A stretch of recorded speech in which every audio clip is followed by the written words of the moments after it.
नमस्कार। टुडे हरियाणा में आपका बहुत बहुत स्वागत है। अपने प्यारे राज्य हरियाणा से जुड़ी हुई खबरों को जानने के लिए टुडे हरियाणा को सब्सक्राइब करें और हरियाणा के किस जिले से ये चैनल आप देख रहे हैं कमेंट बॉक्स में हमें जरूर बताएं। मुख्यमंत्री ने नई दिल्ली में नीति आयोग की गवर्निंग काउंसिल की 8वीं बैठक में हिस्सा लिया। प्रधानमंत्री श्री नरेंद्र मोदी की अध्यक्षता में शनिवार को नई दिल्ली में नीति आयोग की गवर्निंग काउंसिल की 8वीं बैठक हुई, जिसमें हरियाणा के मुख्यमंत्री मनोहर लाल सहित अन्य राज्यों के मुख्यमंत्रियों ने हिस्सा लिया। बैठक में अपने संबोधन में मनोहर लाल ने कहा कि हरियाणा वर्ष 2024 तक देश को $5 ट्रिलियन की अर्थव्यवस्था बनाने के प्रधानमंत्री के विजन को निरंतर आगे बढ़ा रहा है और विकसित भारत के निर्माण में हरियाणा अग्रणी भूमिका निभाएगा। सिरसा पहुंचे राज्यपाल बंडारू दत्तात्रेय, चौधरी देवीलाल विश्वविद्यालय में कई सेंटर्स का किया उद्घाटन।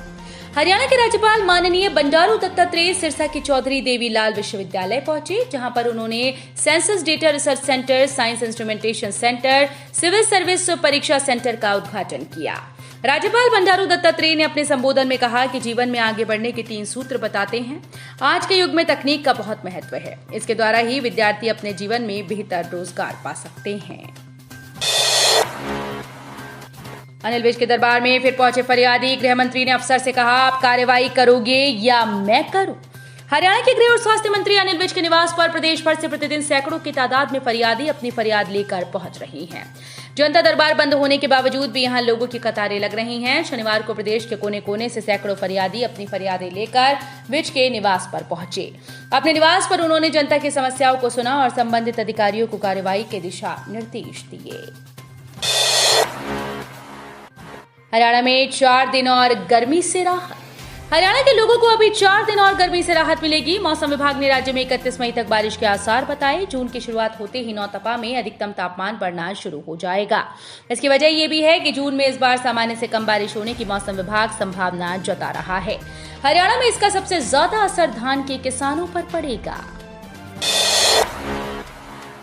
हरियाणा में ग्रुप सी भर्ती का एग्जाम शेड्यूल तैयार।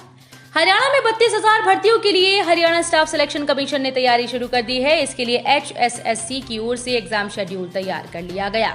20 जून से 31 जुलाई तक गर्मियों में होने वाली छुट्टियों में इन भर्तियों के लिए एग्जाम आयोजित किया जाएगा।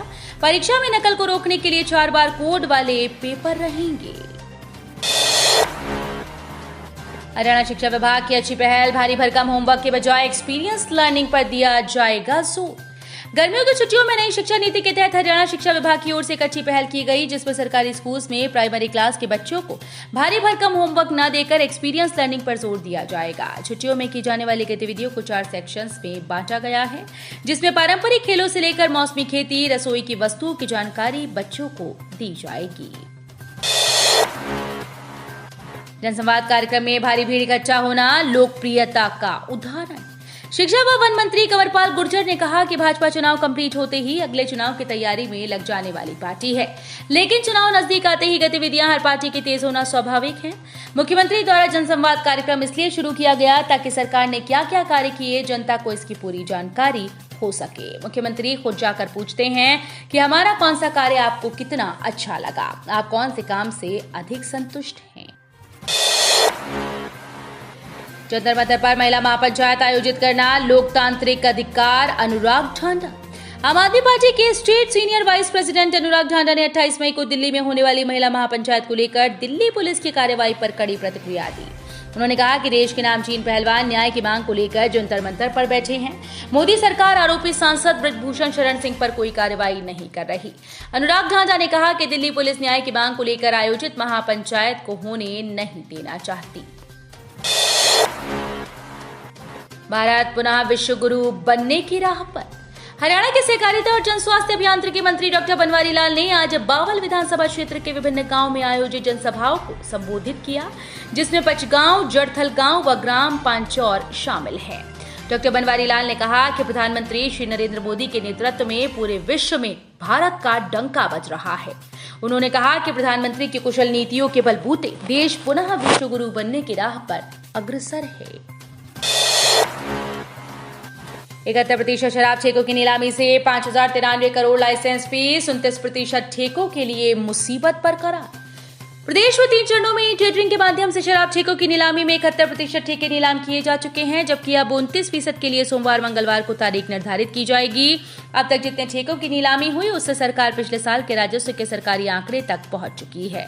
अब जो 29% बचे हैं इससे सरकार को मुनाफा ही होगा। हरियाणा में ओपीएस की मांग फिर तेज। हरियाणा में ओल्ड पेंशन स्कीम की मांग फिर से तेज होने लगी। अपनी मांग को लेकर हरियाणा के कर्मचारी प्रदेश भर में साइकिल यात्रा निकालने जा रहे हैं। 2 जून को नांगल चौधरी से यात्रा की शुरुआत होगी। पूरे प्रदेश में घूमकर समर्थन जुटाने के बाद यात्रा 23 जून को चंडीगढ़ में कूच करेगी।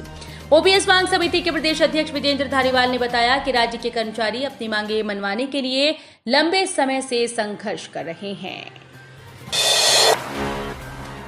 फतेहाबाद में ज्वेलर से 56 लाख की ठगी। हरियाणा के फतेहाबाद जिले के टोहाना क्षेत्र में एक ज्वेलर को उसके कारिंदे ने 56 लाख रुपए की चपत लगा दी। वो 1 किलो से ज्यादा सोने के बिस्कुट लेकर गायब हो गया। इस सोने की कीमत लगभग 56 लाख बताई जा रही है। पुलिस ने युवक के खिलाफ आईपीसी की धारा 408 और 506 के तहत मामला दर्ज कर लिया। पुलिस को दी शिकायत में न्यू मॉडल टाउन टोहाना निवासी अंकित गोयल ने बताया कि घंटाघर चौक पर उसकी ओम ज्वेलरी के नाम से दुकान है।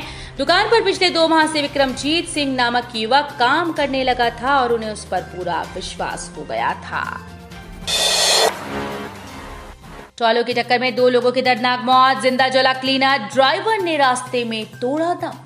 रेवाड़ी जिले में माजरा के पास दर्दनाक हादसा देखने को मिला है, जहां 2 ट्रॉलों की आपस में टक्कर हो गई। टक्कर के बाद एक ट्रॉले में भीषण आग लगी, जबकि दूसरा ट्रॉला डिवाइडर कूदकर दूसरी साइड जाकर टकरा गया। सूचना मिलने के बाद दमकल की गाड़ी भी मौके पर पहुंची और आग को बुझाया, लेकिन तब तक ट्रॉला सवार क्लीनर की मौत हो चुकी थी। वहीं दूसरी तरफ घायल वीरेंद्र को तुरंत रेवाड़ी स्थित ट्रॉमा सेंटर लेकर आया गया, जहां डॉक्टर्स ने उसे भी मृत घोषित कर दिया।